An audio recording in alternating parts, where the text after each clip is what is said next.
નમસ્તે વિદ્યાર્થી મિત્રો, આજે આપણે ધોરણ 12 અંગ્રેજી વિષયમાં unit 3 read 2 stress control exercises કે જેનો આપણે બીજો ભાગ જોઈશું. અગાઉના ભાગમાં આપણે 3 રીત જોઈ હતી: શોર્ટ મેડિટેશન 1, શોર્ટ મેડિટેશન 2 અને give your brain oxygen hit. આ જે 3 રીત હતી, જે 3 કસરત હતી કે જેનાથી આપણે આપણા સ્ટ્રેસ એટલે કે ટેન્શનને અંકુશમાં રાખી શકીએ. તો એની જ આપણે બીજી વધારાની જે 2 રીત છે તે જોવાની છે. તો ચાલો જોઈએ. જેમાં આવે છે the crown pull exercise. Crown એટલે કહીએ ને તો મુગટ થાય, ને પુલ એટલે ખેંચવું. મુગટ ખેંચવું, કોનું મુગટ ખેંચવું? પણ ના, એવો અહીં કોઈ અર્થ થતો નથી. અહીંયા ક્રાઉન એટલે થઈ જાય માથું, અને પુલ એટલે કે ખેંચવું, એટલે માથું પણ ખેંચવાનું નથી, પણ માથા દ્વારા તમારા જે ટેન્શનને છે એ તમારે ખેંચી લેવાનું છે. એટલે એમાં તમારે તમારા માથાનો ઉપયોગ કરવાનો છે. તો એ માટે શું કહે છે જોઈએ આપણે. સૌથી પહેલો પ્રશ્ન આપણે આપ્યો છે, what is crown pull exercise?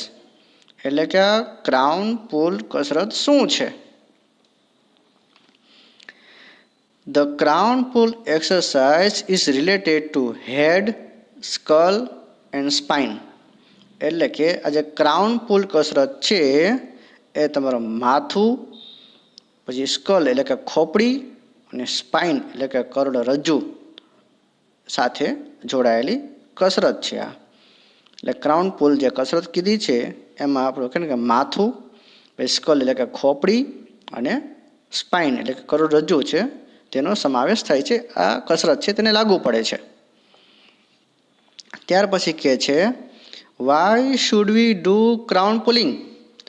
તો આપણે ક્રાઉન પુલની એક્સરસાઇઝ છે તે શા માટે કરવી જોઈએ?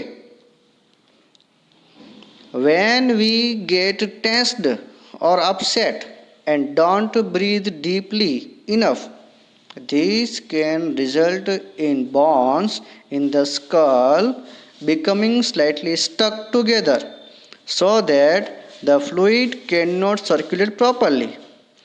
આખું આપણને કારણ આપ્યું છે કે આપણે ક્રાઉન પુલિંગ શા માટે કરવું જોઈએ. એમાં સૌથી પહેલાં કીધું છે when we get tensed or upset, એટલે કે જ્યારે આપણને ટેન્શન આવે છે, જ્યારે આપણે ઉદાસ થઈ જઈએ છીએ, and don't breathe deeply enough, અને આપણે પૂરતા પ્રમાણમાં શ્વાસ લેતા નથી. This can result in bones in the skull becoming slightly stuck together. તેના પરિણામે આપણી ખોપડીમાં છે જે થોડાક હાડકાં છે તે ચોંટી જાય છે, એકબીજા સાથે ચોંટી જાય છે. સો ધેટ કે જેથી કરીને the fluid can not circulate properly, કે જેનાથી રસાયણ છે તે યોગ્ય રીતે પરિભ્રમણ કરી શકતું નથી. સર્ક્યુલેટ એટલે કે પરિભ્રમણ કરવું. હવે ફ્લુઇડ કયું છે હમણાં આવે છે, આપણે વાત કરીએ. શું થાય છે કે જ્યારે આપણે ટેન્શનમાં આવીએ છીએ, આપણે ઉદાસ થઈ જઈએ છીએ અને પૂરતા પ્રમાણમાં શ્વાસ લેતા નથી, ત્યારે આપણી ખોપડીમાં થોડાક જે હાડકાં છે તે એકબીજાને થોડા ચોંટી જાય છે, કે જેથી આપણા જે મગજમાં જે રસાયણ રહેલું છે તે યોગ્ય રીતે પરિભ્રમણ કરી શકતું નથી. How is breathing associated with spine and skull?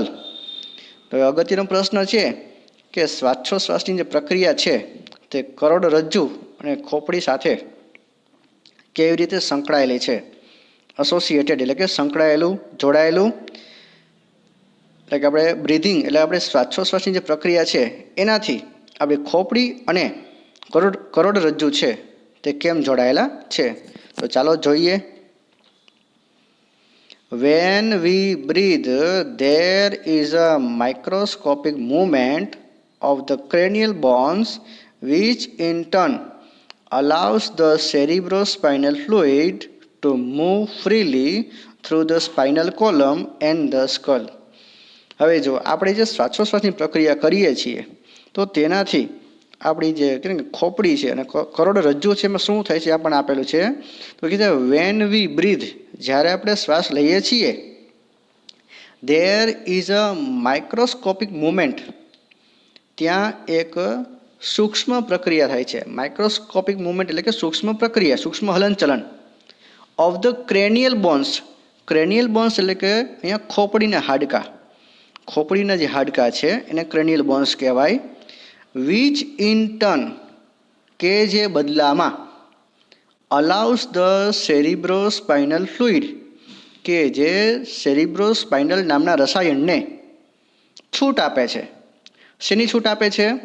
To move freely through the spinal column and the skull, એટલે કે કરોડરજ્જુના મણકા અને ખોપડીમાં તે આસાનીથી મુક્તપણે હેરફેર માટે આ સેરિબ્રોસ્પાઇનલ ફ્લુઇડને તે છૂટ આપે છે.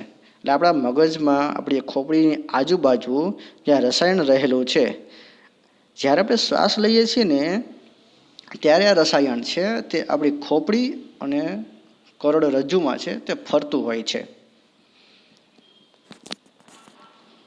એટલે શ્વાસ લેવાથી, યોગ્ય પ્રમાણમાં શ્વાસ લેવાથી આપણે શ્વાસોશ્વાસની પ્રક્રિયા છે તેનાથી આ રસાયણ છે તે આસાનીથી આપણી કરોડરજ્જુ અને ખોપડીમાંથી હલનચલન પરિભ્રમણ કરી શકે છે. ત્યારબાદ what are the steps for crown pull exercises, એટલે કે આ ક્રાઉન પુલ કસરતના પગલાં કયા છે, એટલે કે ક્રાઉન પુલ એક્સરસાઇઝ છે તે આપણે કેવી રીતે કરી શકીએ. તો તેમાં કહે છે place both of your hands with your fingers like combs on the top of your head so that your little fingers are touching your hairline at the front. સૌથી પહેલાં તો તમારા બંને હાથ છે એ તમારા માથા પર એક દાંતિયાની જેમ ગોઠવો. એ બધાને દાંતિયાની ખબર જ હશે. તો તમારા હાથ છે એ દાંતિયા સ્વરૂપે તમારા માથા પર ગોઠવવાના છે. ટોપ ઓફ યોર હેડ, સૌથી આગળ. સો ધેટ, કે જેથી કરીને little fingers are touching your hairline at the front, કે જેથી કરીને તમે જે ટચલી આંગળી છે, તમે જે નાની આંગળી છે એ તમારી આગળની બાજુએ, એટલે કે જ્યાં વાળની શરૂઆત થઈ છે ને ત્યાં સ્પર્શવી જોઈએ. એટલે કે તમે માથા પર એવી રીતના હાથ રાખો દાંતિયાની જેમ, કે જેથી તમારી નાની આંગળી છે તે આગળની બાજુએ જ્યાં વાળની શરૂઆત થઈ છે ને ત્યાં રહે. Firmly press down on your scalp and pull your fingers away from the midline, combing outward with each hand. માથા પર હાથ રાખ્યા પછી તમે જે સ્કાલ્પ એટલે કે આપણી વાળ નીચેનો જે ભાગ છે જેને આપણે ટાલ કહીએ છીએ તેના પર તમારે થોડુંક ભાર આપવાનો છે, થોડુંક દબાણ કરવાનું છે. ત્યાર પછી આ બંને હાથ છે તેને બહારની બાજુએ, એટલે કે માથું ઓળતા હોય ને એ રીતના બહારની બાજુએ હાથને લઈ જવાના છે. એટલે કે સૌથી પહેલાં માથે હાથ રાખો, ત્યાર પછી થોડુંક દબાવો અને પછી એ જ દબાણ સાથે તમારા બંને હાથ છે તે બહારની બાજુએ, એટલે માથું આપણે બહાર ઓળતા હોય ને એ રીતના બહારની સાઈડ તમે ફેરવો. ત્યાર પછી કહે છે નાવ place your hands in the same way higher up on the midline of the head and repeat the procedure. એટલે કે ઉપર આપણે શું કીધું કે આપણે સૌથી પહેલાં મગજના કારણ કે માથાના આગળના ભાગમાં આપણે હાથ રાખ્યા હતા. તો હવે તમારે માથાના એકદમ વચ્ચેનો ભાગ, એટલે કે થોડોક પાછળનો ભાગ, એકદમ પાછળ નહીં પણ થોડોક પાછળનો ભાગ છે જે વચ્ચેનો ભાગ કહેવાય, ત્યાં પણ તમારે આ જ રીતના દાંતિયાની જેમ હાથ રાખવાના છે. પછી થોડુંક દબાણ કરવાનું છે, પછી હળવેકથી હાથ છે તે બહારની બાજુએ માથું ઓળતા હોય તેમ લઈ જવાના છે. Repeat the procedure. Repeat the procedure એટલે કે જે ઉપર દર્શાવેલી પ્રક્રિયા છે એનું પુનરાવર્તન કરો. એટલે કે પહેલાં હાથ રાખ્યા, થોડુંક દબાણ કર્યું અને પછી તેને માથું ઓળતા હોય એ રીતના બહારની બાજુએ ખેંચવાનું છે.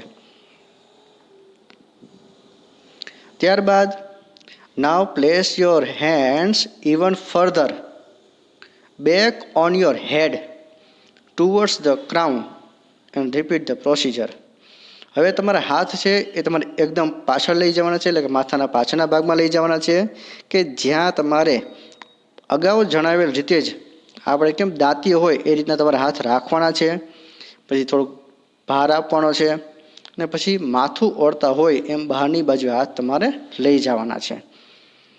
એટલે કે સૌથી પહેલાં આપણે આગળનો ભાગ લીધો, પછી માથાનો વચ્ચેનો ભાગ લીધો અને પછી આપણે માથાનો પાછળનો ભાગ લીધો.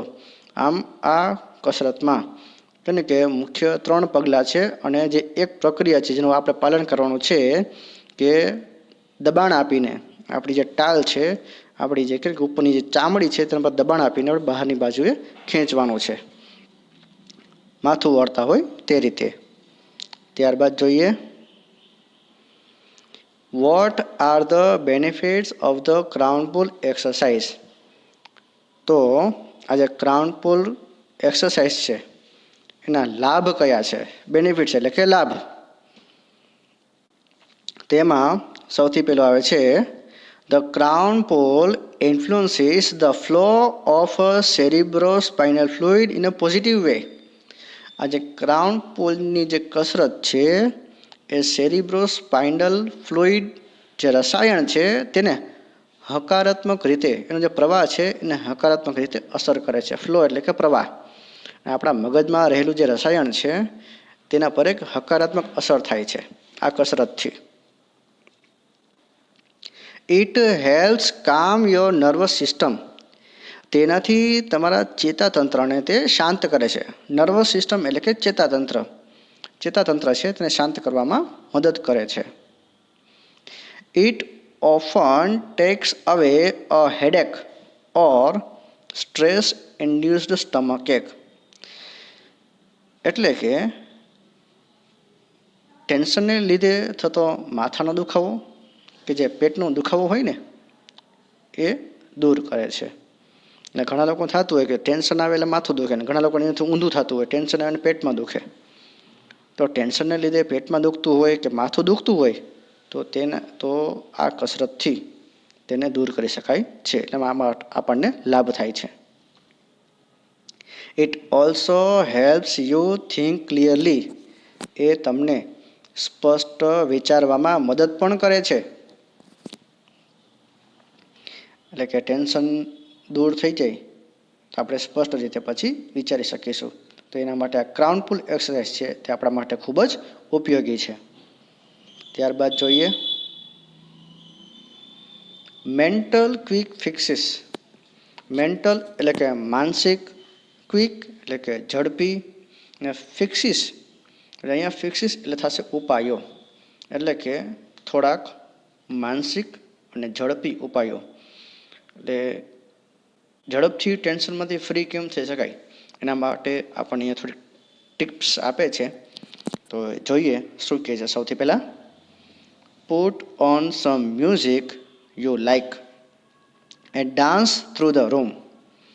તમને મનગમતું સંગીત છે એ તમે વગાડો અને આખા રૂમમાં નાચો. This creative activity exercises the right side of the brain and helps rebalance your brain. અને આ જે સર્જનાત્મક પ્રવૃત્તિ છે, જે કસરત છે, તેનાથી શું થશે કે તમારું જે જમણું મગજ છે, જમણી સાઈડનું મગજ છે તેને કસરત મળે છે કે જેનાથી તમારા સમગ્ર મગજનું સંતુલન થાય છે. ઘણીવાર એવું થતું હોય કે માણસ ઉદાસ બેઠો હોય, ટેન્શનમાં બેઠો હોય અને એ તેના મનગમતા ગીતો સાંભળે ને તો પણ તેનું ટેન્શન છે તે ઘણું હળવું થઈ જતું હોય છે. તો અહીંયા તમને એમ કહે છે કે તમને ગમતું જે સંગીત છે તે વગાડો અને તેના પર નાચો. નાચશો એટલે તમારું આખું બોડી મૂવમેન્ટ થશે, બ્રિધિંગ એક્સરસાઇઝ થશે અને તમે તમારું મનગમતું સંગીત સાંભળો છો એટલે તમે આનંદમાં જ રહેશો. એટલે આ એક ક્રિએટિવ એક્ટિવિટી છે, રચનાત્મક પ્રવૃત્તિ છે કે જેનાથી તમારા જમણા મગજને કસરત મળશે અને તમારા કે આખા સમગ્ર મગજનું છે તે સંતુલન થશે. તો જો આ છે વસ્તુ સાવ નાની, પણ અસરકારક છે. એટલે આને કીધું છે મેન્ટલ ક્વિક ફિક્સીસ, એટલે કે ઝડપી ઉપાય છે આ. ત્યાર પછી બીજું કહે છે get a fish tank and watch the fish swim around languidly. એટલે કે એક નાનું માછલી ઘર લ્યો અને એમાં માછલી જેમ ધીમે ધીમે તરતી હોય છે ને એને તમે જોઈએ રાખો. આ લેંગ્વિડલી એટલે ધીમે ધીમે. તમે જોયું હશે કે માછલી ઘરમાં નાની માછલીઓ છે તે બહુ ઝડપથી તરતી હોય છે, અને મોટી માછલીઓ છે તે ધીમે ધીમે તરતી હોય છે. તો માછલી જેમ ધીમે ધીમે તરે છે તો તમે તમારું ધ્યાન છે તે માછલી પર રાખો, એને તમે જોઈ રાખો. This allows your mind to કામ ડાઉન. તેનાથી તમારું મન છે તે શાંત થશે. એટલે માછલી જેમ ધીમે ધીમે ચાલે છે એ માછલીમાં તમે ધ્યાન એકાગ્ર કરશો તો તેનાથી તમારું મન છે તે શાંત થઈ જશે. મગજમાં જે અલગ અલગ જાત જાતના વિચારો છે તે શાંત થઈ જશે. આ ઝડપી ઉપાય છે. ત્યાર પછી જોઈએ write down all your worries. તમારી બધી ચિંતાઓ છે તે કાગળ પર લખી નાખો. Putting them on a piece of paper gets them out of your head. એટલે કે તમે તેને કાગળના ટુકડા પર લખી નાખો છો એટલે એનો અર્થ એમ થયો એ તમારા મગજમાંથી નીકળી ગઈ છે. જે કંઈ પણ ચિંતા હોય તો મનમાં સાચવીને રાખશો તો એ ધીમે ધીમે મોટું સ્વરૂપ લેશે. એટલે મનમાંથી કાઢવા માટે શું કરવું તો તમે તેને કાગળ પર લખી લો. એ કાગળ પર લખવાથી એ ચિંતા છે એ બહાર આવી જશે, તમે એનાથી મુક્ત થઈ જશો. Get out into nature and walk. કુદરતી વાતાવરણમાં તમે ચાલવા માટે નીકળો. એટલે ચાલવા માટે ઘણા લોકોને વહેલી સવાર અનુકૂળ હોય છે, ઘણા લોકોને રાત્રે અનુકૂળ હોય છે. તો તમને જે સમય યોગ્ય લાગતો હોય કે જેમાં તમે વધુ આરામનો અનુભવ કરતા હો એ પ્રમાણે તમારે ચાલવા માટે અને કુદરતનો આનંદ લેવા માટે નીકળવું જોઈએ. Concentrate on what is right now rather than what might happen tomorrow. એટલે આવતીકાલે જે થશે એના વિશે વિચારવા કરતાં વર્તમાનમાં જે છે તેના પર જ આપણે ધ્યાન કેન્દ્રિત કરવું જોઈએ. ઘણા લોકો એવું કહેતા હોય કે આપણે આવતીકાલની ચિંતામાં આપણે આપણું વર્તમાન છે તે બગાડી રહ્યા છીએ. તો આ વાત સાચી છે. આવતીકાલે શું થવાનું છે, આવતીકાલની સ્થિતિ આપણા અંકુશમાં છે જ નહીં, તેનાથી વિચારવાનો કોઈ ફાયદો નથી. તો તેથી આપણે આપણા વર્તમાન પર જ ધ્યાન કેન્દ્રિત કરવું જોઈએ. આપણે વર્તમાનમાં શું કરી શકીએ, આપણે આ ક્ષણે એવા કયા પગલાં લઈ કે જેનાથી આપણી જે માનસિક ચિંતા છે, આપણું ટેન્શન છે તે દૂર થાય. ત્યારબાદ બીજા પણ ઉપાયો છે જોઈએ. Sing in the bath tub and use the shampoo bottle as a microphone. હવે જો બાથરૂમમાં જઈને તમે ગીત ગાઓ, શેમ્પૂની બોટલ છે ને એનો તમે માઇક્રોફોન તરીકે ઉપયોગ કરો. એટલે ઘણીવાર સાંભળ્યું છે કે ઘણા લોકો બાથરૂમ સિંગર હોય, નાવા જઈને ત્યારે જ તેમને ગીત ગાવાનું યાદ આવે ને ગીત ગાયેલે જોર જોરથી ગાતા હોય. તો આ પણ છે ને એક ટેન્શન ઘટાડવાની રીત છે. કે ઘણા લોકો છે એ બધાની વચ્ચે ગીત ના ગાઈ શકતા હોય, પણ બંધ બારણે બંધ રૂમમાં કે ભાઈ બાથરૂમમાં બહુ જોર જોરથી અને બહુ અસરકારક રીતે ગીત ગાતા હોય તો આનાથી પણ તમારી કે ને કે ટેન્શન છે તે ઓછું થઈ શકે છે. Nobody is perfect and who wants to be nobody. એટલે કે કોઈ પણ વ્યક્તિ પરફેક્ટ નથી, સંપૂર્ણ નથી, ને કોઈ પણ વ્યક્તિ છે એને દરેક વસ્તુ આવડતી જ નથી. એટલે કે માણસ ગમે એટલું કે પરફેક્ટ બનવાનું કરે પણ ક્યાંક ને ક્યાંક તો તે અપૂર્ણ રહે જ છે. અને દરેક વ્યક્તિ છે તે સંપૂર્ણ નથી હોતો, કોઈને કોઈ ખામી તો હોય જ છે. એટલે આપણે સંપૂર્ણ માણસ ગોતવા બેસીએ તો એ શક્ય નથી. એટલે જ કીધું છે મિસ્ટેક્સ આર ઓકે. ભૂલો તો થાય, ભૂલો થવાની જ છે, તો ભૂલોને જ આપણે સ્વીકારવાની છે. ભૂલો સ્વીકારશું ને તો પણ આપણું થોડું ટેન્શન છે તે ઓછું થઈ જશે. ને કોઈ પણ વ્યક્તિ પૂર્ણ નથી, ભૂલ થવી એ સ્વાભાવિક છે, એટલે ભૂલ તો થવાની છે એટલે સ્વીકારતા શીખો. ત્યાર પછી કહે છે delete the phrase I can't from your vocabulary. તમારા શબ્દ ભંડોળમાંથી હું નહીં કરી શકું એવા શબ્દો છે તે દૂર કરી નાખો. વોકેબ્યુલરી એટલે કે શબ્દ ભંડોળ, ને આઈ કાન્ટ એટલે કે હું નહીં કરી શકું, આવો શબ્દ છે એ કાઢી જ નાખો. ઇટ ઇઝન્ટ કન્સ્ટ્રક્ટિવ, તે રચનાત્મક નથી. એટલે કે આ શબ્દો છે આઈ કાન્ટ શબ્દ છે એ રચનાત્મક નથી. And blocks your view of possible solution, અને તે મને યોગ્ય ઉકેલ માટેનો દૃષ્ટિકોણ છે ને એને બંધ કરી દે છે. બ્લોક એટલે કે બંધ કરી દેવું. એટલે તમે આઈ કાન્ટ કહેશો એટલે કે હું નહીં કરી શકું એમ કહેશો ને, તો તમને એક સાચો દૃષ્ટિકોણ છે, શક્ય ઉપાય છે એ તમને મળશે જ નહીં. કારણ કે આપણે આપણા મનને જેવા ઓર્ડર આપીએ છીએ ને એ રીતના આપણું મન છે તે વર્તન કરે છે. આપણે એમ કહીએ મારાથી નહીં થાય એટલે પછી નથી જ થવાનું. એટલે પહેલાં તો શબ્દ છે એ આપણે દૂર કરવાનો છે. એ દૂર કરીશું તો આપણે જે ધારશું તે કરી શકીશું. ત્યાર પછી કહે છે write a few lines with your other hand, તમારા બીજા હાથ વડે થોડીક લાઈનો લખો. બીજા હાથ વડે એટલે કે જો તમે રાઇટ હેન્ડેડ છો તો તમારે લેફ્ટ હેન્ડથી લખવાનું છે. જો તમે લેફ્ટ હેન્ડેડ છો તો તમારે રાઇટ હેન્ડથી લખવાનું છે. એટલે તમારે જે નોર્મલ હાથે લખતા હોય તેના કરતાં ઊંધા હાથે તમારે લખવાનું છે. These rebalances the two hemisphere of the brain, તેનાથી મગજના જે બે અર્ધ ગોળાર્ધ છે ને એનું સંતુલન થાય છે. એટલે કે આપણું મગજ છે એમાં ડાબું મગજ અને જમણું મગજ એ બે ભાગ છે ને એનું સંતુલન થાય છે. એવું કહેવાય છે કે આપણું ડાબું મગજ છે તે થોડુંક સિરિયસ છે, ગંભીર છે, અને આપણું જમણું મગજ છે એ થોડુંક ફની છે એટલે કે રમૂજી છે. તો આ બંને વચ્ચે સંતુલન સાધવા માટે આપણી આ રીત છે તે અસરકારક છે, કરવા જેવી છે. અને બંને ભાગ વચ્ચે સંતુલન થશે તો આપણે આપણું ધાર્યું કામ છે તે આસાનીથી કરી શકીશું. ત્યાર પછી કહે છે એક્સપેક્ટ ટુ બી લકી, હંમેશા નસીબદાર રહેવાની જ અપેક્ષા રાખો. આપણે હંમેશા નસીબદાર જ છીએ ને આપણે એવું જ વિચારવું જોઈએ. ને આપણે જે નસીબ ધરાવીએ છીએ એવા નસીબ બીજા કોઈ ધરાવતું નથી એવી જ કલ્પના કરવાની છે. ઘણા લોકો બોલતા હોય કે કારણ કે પોતાના માટે જ નકારાત્મક વિચાર રાખતા હોય કે મારું તો ધાર્યું થતું જ નથી, હું કે કરી શકતો નથી, મારા તો નસીબ જ ભંગાર છે. આવા શબ્દો બોલવા કરતાં કે હું જ નસીબદાર છું, મારા જેવું નસીબદાર આ દુનિયામાં કોઈ છે જ નહીં, આ વિચાર રાખીશું તો જ આપણે આપણું ધાર્યું કામ છે તે કરી શકીશું. ને કીધું એમ કે આપણે જેવું બોલીએ છીએ આપણું મન છે એવું સ્વીકારે છે. એટલે આપણે પોઝિટિવ બોલશું તો પોઝિટિવ ઇફેક્ટ આવશે, નેગેટિવ બોલશું તો નેગેટિવ ઇફેક્ટ આવશે. તો એ પ્રમાણે એક્સપેક્ટ ટુ બી લકી એટલે કે આપણે હંમેશા નસીબદાર જ છીએ, આપણા જેવા નસીબ કોઈના છે જ નહીં એવું માનીને જ ચાલવાનું છે, તો જ આપણે આપણું ધાર્યું કામ કરી શકીશું. તો મિત્રો આ યુનિટ છે અહીંયા પૂરું થાય છે. બીજો ભાગ પણ પૂરો થાય છે.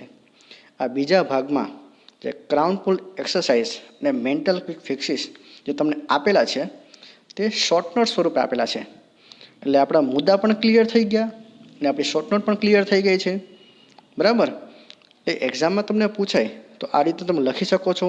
આટલું જ લખવાનું છે, ટેક્સ્ટબુકમાં આટલું જ આપેલું છે. વધારાના વિચાર જો તમે લખી શકતા હો તો લખવાના, પણ આટલું તો તમારે લખવાનું રહેશે જ.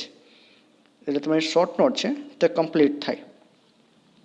તો આ સાથે આ પાર્ટ 2 પણ પૂરો થાય છે અને રીડ 3 યુનિટ 3 અને રીડ 2 એ પણ પૂરું થાય છે.